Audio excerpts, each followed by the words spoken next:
Today we're going to show the demonstration kit for a BubblyNet control panel, network, and how to use this. First thing we're going to do is we're going to take this down to see the documentation.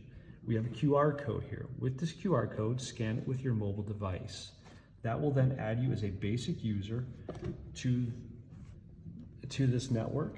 I've already done that with my iOS device. This is a Bluetooth connection to the devices, and with that I can turn things on, off, change the tunable white, the full color, and access the individual devices. Great. Next, what we're going to do is we're going to look at the configuration options of this control panel. This is a local control panel, meaning once we configure it, this control panel itself no longer needs outbound internet access. We just need intranet access for the BackNet configuration of this unit. For demonstration purposes, we've included a mobile router. The mobile router and this device are already on, right? And I will add my computer to this for the overall demonstration. Right? With the control panel as it's currently configured, we have scene support, power, HVAC integration, intensity, tunable white, and HSL. Off, on, off. Okay. This is already on the mobile router. If this unit is not on, just press that button. Right. The thing we need to do though is, since this is on it, we're going to add our computer, a laptop to it so we can see the BackNet emulator. We're going to press the three-dash menu. We're going to hit the diagnostics. We're then going to get the IP address from this device.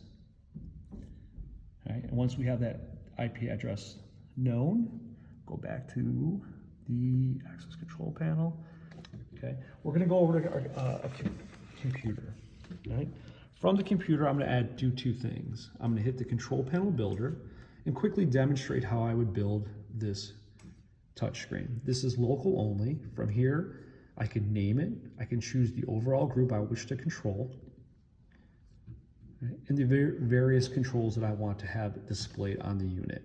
I can access available scenes, right? And then I have optional features of a passcode, a background image, and then the screensaver delay.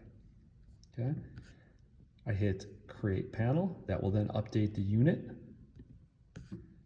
with the new changes on my control panel.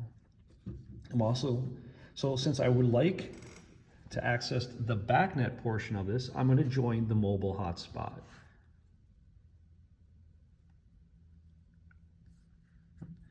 From there, I'm going to take the IP address of the unit, 192.168.1.51, and then the port that we have the emulator on, 5512.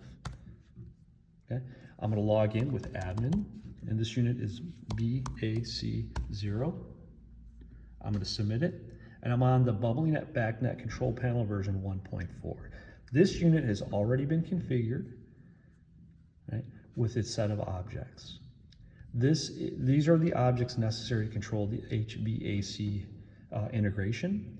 Right? And we're going to modify some of these objects on the unit and then see them updated on the BackNet network. Okay. Currently, this unit is on 78.